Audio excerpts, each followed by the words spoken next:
the All-Father is Santa. Even before St. Nicholas, there was someone else who was considered a precursor to our modern-day Santa. That would be the Viking god Odin, the All-Father. According to the myth, Odin would ride his flying, 8-legged horse, Sleipnir, during the winter. He would visit children all over and give both gifts and punishment for how they had behaved throughout the year.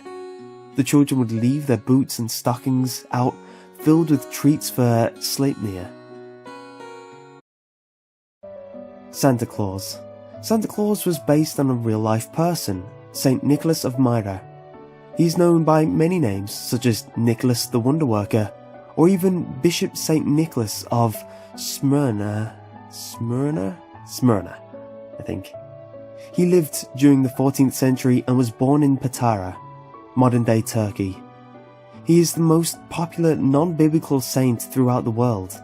In fact, he has been portrayed more than any other saint, this excluding Mary. Ironically, he is the patron saint of banking, pawnbroking, orphans, royalty, New York City, and the most odd pirating, butchery, thievery, and sailing?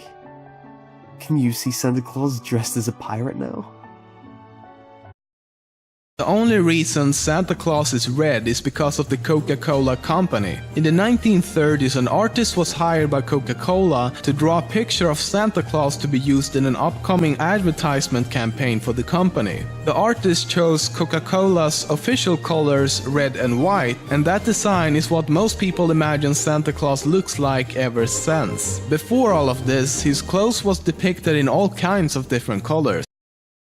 Santa's Jolly Helpers. I'm talking about those guys you see in stores and malls taking pictures and asking kids what they want for Christmas. Sure, we all know these guys aren't the real Santa, but that doesn't mean the job's easy. Every winter, approximately 20,000 Rent-A-Santas are deployed across the United States. The men in red undergo vigorous training on how to keep a holly jolly attitude while under the pressure of having crying kid after crying kid sit on their lap.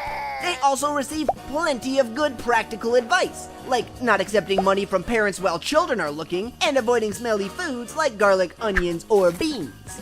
Which is some good advice you probably would never think of until you were sitting on Santa's lap while he has onion breath. Ew.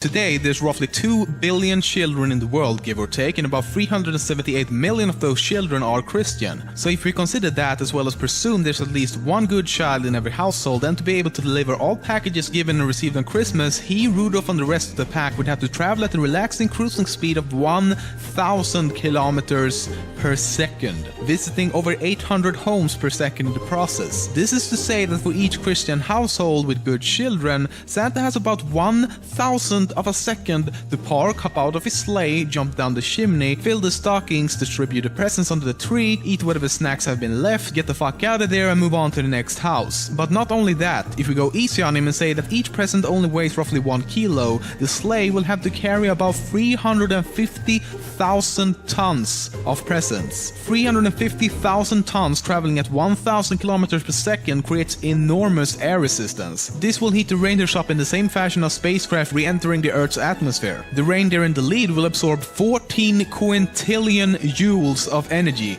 per second each. That's illion with a quint. The entire reindeer team will be vaporized within 4,000 of a second. Santa will have other things to worry about though, as he will be subjected to centrifugal forces 17,000 times greater than gravity. In conclusion, if Santa ever did deliver presents on Christmas Eve, he's dead now.